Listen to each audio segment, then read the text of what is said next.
उस रात का सच क्या थी असलियत? महेंद्र को यकीन था कि हरिद्वार थाने में वह ज्यादा दिनों तक थानेदार के पद पर नहीं रहेगा, इसीलिए नोएडा के थाने में तबादला होते ही उसने अपना बोरिया बिस्तर बांधा और रेलवे स्टेशन चला आया। रेल चलते ही हरिद्वार में गुजारे समय की यादें उसके सामने एक फिल्म की तरह गुजरने लगीं। दरअसल हुआ ऐसा था कि रुड़की थाने में रहते हुए वहां के एक साधु द्वारा वहीं के लोकल नेताओं को लड़कियों के साथ मौज मस्ती कराते महेंद्र ने रंगे हाथों पकड़ा था और थाने में बंद कर दिया था। यकीन मानिए, उन नेताओं को थाने में लाए उसे 10 मिनट भी नहीं हुए थे कि डीएसपी साहब का फोन आ गया कि फलां फलां नेता को फौरन रिहा कर दो। महेंद्र बड़े अफसर का आदेश मानने को मजबूर था, इसलिए उसे उन नेताओं को फौरन रिहा करना पड़ा। चूंकि वे नेता सत्ताधारी दल से जुड़े थे, इसलिए उन्होंने महेंद्र का तबादला हरिद्वार थाने में करा दिया। हरिद्वार थाने में कुछ दिन महेंद्र चुपचाप बैठा अपना काम करता रहा, लेकिन जब एक दिन थाने में बैठकर वह पुरानी फाइलें देख रहा था, तभी एक फाइल पर जाकर उसकी नज़र रुक गई। उसने फाइल में दर्ज रिपोर्ट पढ़ी। उस रिपोर्ट में लिखा था, गंगा घाट आश्रम में रहने वाली गंगाबाई आश्रम की तिजोरी में से 10,000 रुपए चुरा कर भागी।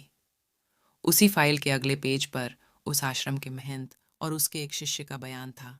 उस रात हम दोनों साधना करने के लिए पास की पहाड़ी पर बने मंदिर में गए थे।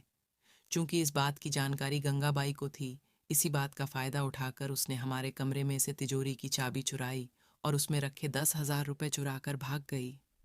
आश्रम से एक रजाई भी गायब है।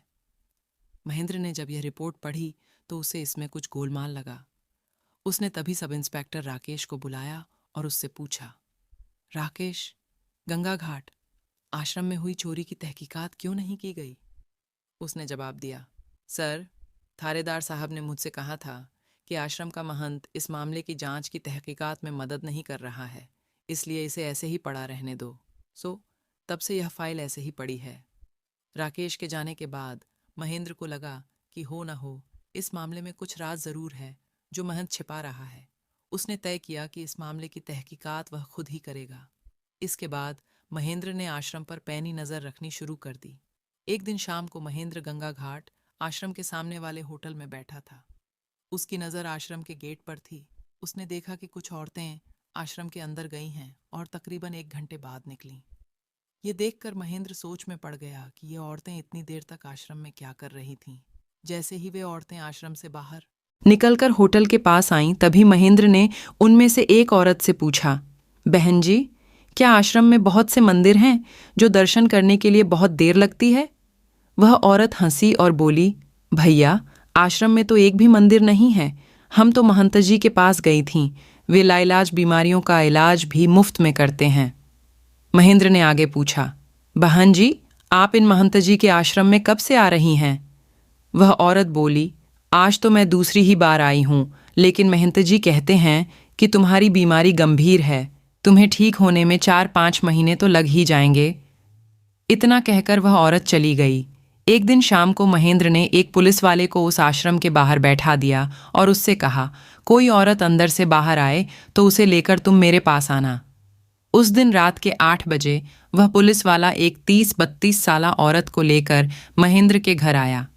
महेंद्र ने उसे बैठने के लिए कहा, क्या आप आश्रम में नौकरी करती हैं? महेंद्र ने पूछा, नहीं सर, दरअसल मेरी शादी हुए तकरीबन 7 साल हो गए हैं और अभी तक मेरी गोद नहीं भरी है। मेरे मोहल्ले की एक औरत ने मुझे बताया कि तू गंगा घाट आश्रम के महंत के पास जा, कुछ ही दिनों में तेरी गोद भर जाएगी, इसलिए आज मैं पहली बार वहां गई थी। महेंद्र ने उससे यह जानकारी ली और उसे इस तसदीक के साथ जाने के लिए कहा, मैंने तुमसे जो जानकारी ली है, ये बात तुम किसी को मत बताना, यहाँ तक कि महंत को भी नहीं। उन दोनों औरतों से मिली जानकारी संकेत दे रही थी कि हो न हो उस आश्रम में कोई अपराध का अड्डा जरूर चल रहा है। महेंद्र ने गंगा घाट आश्रम में हुई चोरी की घटना की तहकीकात जोर शोर से शुरू कर दी। एक बार जब महेंद्र इसी सिलसिले में महंत से मिलने आश्रम गया तो उसने उसे इस मामले पर हाथ ही नहीं रखने दिया और बोला, जाने भी दीजिए, 10,000 रुपए कोई बड़ी बात नहीं है, आप तो चाय पीजिए। उसकी होशियारी देख महेंद्र के मन में शक और भी गहरा गया। एक दिन रात को जब महेंद्र गश्त के लिए निकला तो देखा कि वह महंत अपने शिष्य के साथ पहाड़ी पर जा रहा था। उसके पहाड़ी पर जाते ही महेंद्र गंगा घाट आश्रम के अंदर पहुंचा। वहां उसे भोलाराम नाम का एक आदमी मिला। तुम यहां क्या करते हो? महेंद्र ने पूछा। सर, आप मुझे इस आश्रम का मैनेजर भी कह सकते हैं और चौकीदार भी। सच तो यह है कि यहाँ का सारा काम मैं ही संभालता हूँ। अब मेरी उम्र 70 पार हो चली है, इसलिए समय काटने के लिए मैं यहाँ रहता हूँ। मैं ईमानदार आदमी हूँ, इसलिए महंत ने मुझे अपने पास रखा है। उस आदमी ने बताया। तुम ईमानदार हो और सच्चे भी लगते हो। अच्छा, ये बताऊं कि तुम्हारे आश्रम में रहने वाली गंगाबाई कैसी औरती थी? क्या वाकई वह चोरी कर सकती है? महेंद्र ने पूछा। वह आदमी बोला, सर, मैं आपसे झूठ नहीं बोलूंगा। दरअसल गंगाबाई इस आश्रम में झाड़ू पोंछे का काम करती थी। वह सुंदर तो थी ही, लेकिन जवान होने से कामकाज में बहुत तेज भी थी। जब मैं न्यानिया इस आश्रम में आया, तब गंगाबाई ने ही मुझे बताया था कि महंत जी का नित्य क्रम एकदम पक्का है। वे सुबह मुझसे 1 गिलास दूध मंगवाते हैं, फिर उसमें अपने पास रखे काजू बादाम और अन्य मेवे मिलाते हैं और उसी का सेवन करते हैं। फिर दोपहर में केवल 2 रोटी खाते हैं। इसी तरह शाम को भी उनका यही नित्य क्रम रहता है। उस दिन उसकी यह बात सुनकर मुझे हंसी आ गई थी। तब गंगाबाई ने मुझसे पूछा भी था, भोला भैया, तुम्हें हंसी क्यों आई? सर, मुझे हंसी इसलिए आई थी कि उसकी बात सुनकर मैं सोच में पड़ गया था कि एक दिन में 2-2 गिलास मेवे वाला दूध पीकर ये महंत उसे हजम कैसे करता होगा, क्योंकि वह अपने कमरे से कभी कभार ही बाहर जाता है। सर, गंगाबाई का पति इसी आश्रम में रहता था। मेरे यहाँ आने से पहले आश्रम का सारा काम वही देखता था। कुछ दिनों से मैंने उसमें एक बर्ताव देखा था कि वह रोजाना रात को शराब पीकर आश्रम में आने लगा था। तब मेरे मन में सवाल भी उठा था कि उसके पास शराब पीने के लिए पैसे कहाँ से आते हैं। एक दिन मुझसे रहा नहीं गया और मैंने गंगाबाई से पूछ ही लिया, बहन, तुम रोजाना अपने पति को शराब पीने के लिए पैसे क्यों देती हो? तब वह बोली थी, भोला भैया, मेरे पति को शराब पीने के लिए पैसे मैं नहीं देती हूँ, बल्कि खुद महंत जी ही देते हैं। उस दिन उस आदमी के मुंह से ऐसी बातें सुनकर महेंद्र भी दंग रह गया था।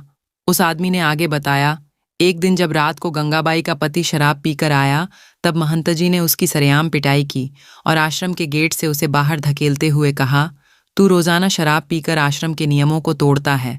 अब तू इस आश्रम में नहीं रह सकेगा। आज के बाद तू मुझे कभी अपना मुंह मत दिखाना। सर, उस रात उसका पति जो इस आश्रम से गया, तो आज तक उसका पता नहीं चला कि वह कहाँ है, जिंदा भी है या नहीं। गंगाबाई भी अपने पति के साथ यहाँ से जाना चाहती थी, लेकिन उसी दिन महंत का एक शिष्य आश्रम में आया और उसने महंत जी को कहकर उसे आश्रम से नहीं जाने दिया। महंत और उसका शिष्य रोजाना मेवे वाला दूध गंगाबाई के हाथों से पीते रहे। एक दिन महंत जी ने मुंह से कहा, कुछ दिन के लिए तुम अपने आर्षिकेश वाले आश्रम जाकर रहो और वहां का इंतजाम देखो। सर, समय कब रुका है जो रुकता।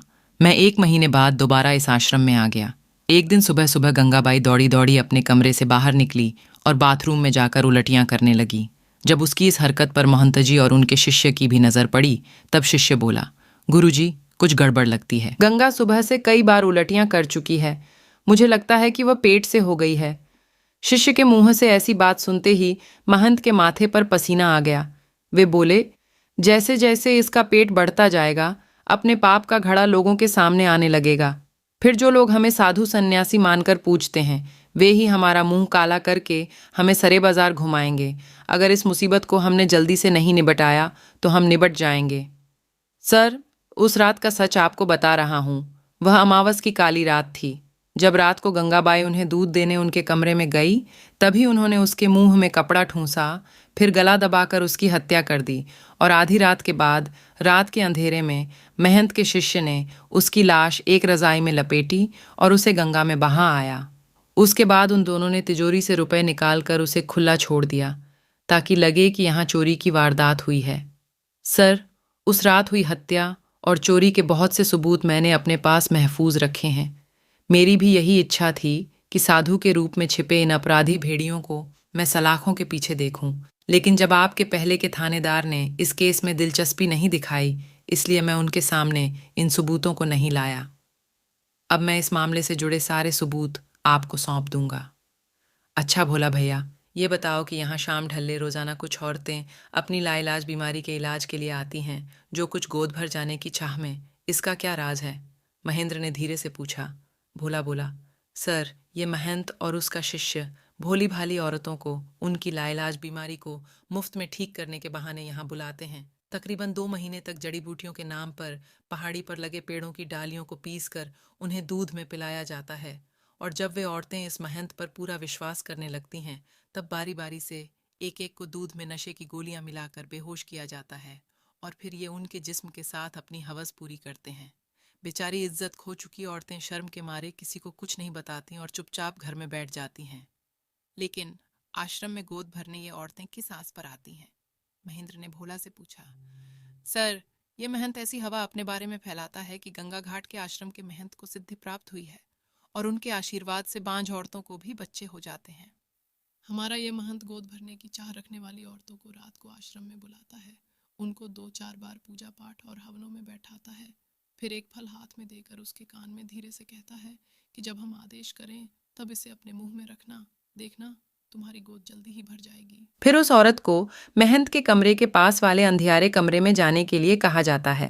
वहां पहुंचते ही महंत का शिष्य उस औरत के कान में धीरे से कहता है, आज तुम्हारी गोद भरने का शुभ दिन है। देखना, आज चमत्कार होगा और महंत जी की कृपा से तुम्हारी गोद भर जाएगी। तुम इस फल को आंख बंद करके खाती रहो। जब वह औरत बिना कपड़ों में चमत्कार होने की राह देख रही होती है, तभी कभी यह महंत तो कभी उसका शिष्य उसको उस अंधियारे कमरे में शिकार बनाते हैं। आखिर मेवे वाला दूध कभी तो अपना असर दिखाएगा ही ना। अपनी लुटी इज्जत को ढकने के चक्कर में ऐसी औरतें इन पाखंडियों की करतूत किसी को नहीं बताती, इसलिए इनकी यह दुकानदारी चलती रहती है। अगर मैं महंत के खिलाफ एक्शन लूं तो क्या तुम गवाही दोगे? महेंद्र ने भोलाराम से पूछा। सर, मैं यह सब लिख कर भी देने को तैयार हूं, भोलाराम ने पूरे जोश के साथ कहा। भोलाराम के बयान और उसके द्वारा दिए सबूतों के आधार पर महेंद्र ने अगले ही दिन महंत और उसके शिष्य को गिरफ्तार कर लिया। महंत और उसके शिष्य को गिरफ्तार हुए 2 घंटे भी नहीं हुए थे कि महेंद्र को आईजी और डीएसपी से संदेश मिलने शुरू हो गए कि उस महंत को तत्काल रिहा करो और उसके खिलाफ जो सबूत है उन्हें जलाकर नष्ट कर दो। जब महेंद्र ने आईजी साहब से कहा, सर, उस महंत के खिलाफ मेरे पास पुख्ता सबूत है, तब आईजी बोले, मिस्टर, थोड़ी मेरी बात समझने की भी कोशिश करो। उस महंत का प्रभाव इतना ज्यादा है कि हम पर भी ऊपर से लगातार दबाव आ रहा है। महेंद्र ने आईजी साहब से कहा, सर, मैं उन्हें रिहा नहीं कर सकता। तब वे बोले, फिर तुम मेरा ये ऑर्डर भी सुन लो, तुम्हारा तबादला नोएडा थाने में किया जाता है। तुम तत्काल नोएडा थाने में जाकर मुझे सूचना दो। रेल एकदम से रुक गई। मालूम करने पर पता चला कि किसी ने चेन खींची थी। रेल के रुकते ही इंस्पेक्टर महेंद्र यादव के साये से बाहर निकलकर हकीकत की दुनिया में आ गया। तब भी उसके मन में यह एकदम पक्का था कि वह किसी भी थाने में क्यों न रहे, उसके काम करने का तरीका यही रहेगा, चाहे फिर तबादले कितने ही क्यों न होते रहें।